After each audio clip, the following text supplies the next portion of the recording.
Dan, how are we? Hey everyone, very You're good. looking, How are you're you, looking Polly? very relaxed in your chair over there. Just taking a moment, opening up. Beautiful. So today I actually just wanted to talk to you guys about, the seated position and I suppose, the manufactured idea in the Western world of chairs and how they don't really suit our bodies for elongated periods of time at all. As you can see with Dan, he's kind of slouched in his chair and his hips are by no means open at all. And if he were to be working on a keyboard, do you want to get into that profile position there, Dan? If he were to be working on his keyboard, he'd be hunched over with his shoulders internally rotated, and by no means would he be doing his spine or hips any favors. Yeah, there we go. So what I am recommending, what we both are recommending for a prescription for you guys, if you can, you can always work up to this as well in really bite-sized ways of doing this, is doing a body weight squat down at the lowest point. Dan, do you want to just like free yourself of these desk-bound chairs?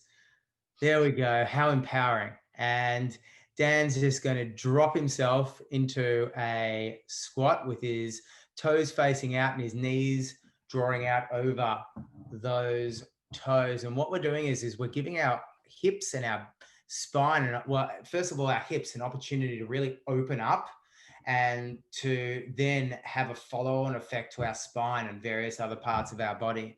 Now, if you were to build up to just a minute a day of being into a squat position, this would be doing your body so many favors, it's not a joke. We are working so far against our innate human biological structure, sitting in these chairs and then going to our cars and then sitting at the couch. To be able to do something like that just for a minute a day will make the world of good to you and make a massive difference.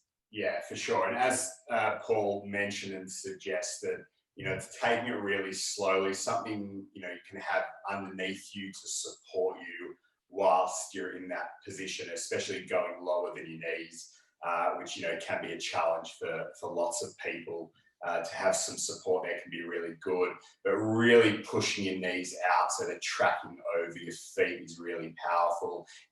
Wedging your elbows or triceps into your knees to help to open things up is really supportive too.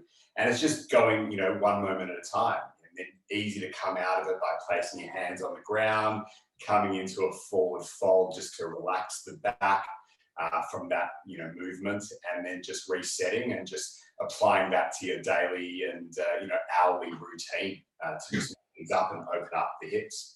Yeah, I love it. And you can attribute or you can accumulate this 1 minute over time. Why don't you do it start by doing it for 10 seconds or 5 seconds at a time and then build up slowly. But our action item or our action objective for you guys to activate for this particular video is to try to build up to an accumulated 1 minute squat a day. I'll just add one more thing, just making sure your weight is on your heels and you're not on your toes with your heel elevated. If you're in that situation, definitely find some support to sit on so you can get those heels down, so you're activating through the posterior chain. Yeah, and you can also use something like this. This is kind of a little ad hoc, but I'm sitting on a Fitball now. You can always, use a Fitball in the small of your back and just allow that to support you as you're dropping down into a squat. I'm not going to demonstrate because I'm going to destroy poor old Bruce Lee here. But if you'd like an example of what it looks like to use a Fitball to be able to take some body weight off, just shoot in the comments below and we'll provide an example for you. Awesome. Thanks, Paulie. Thanks, mate.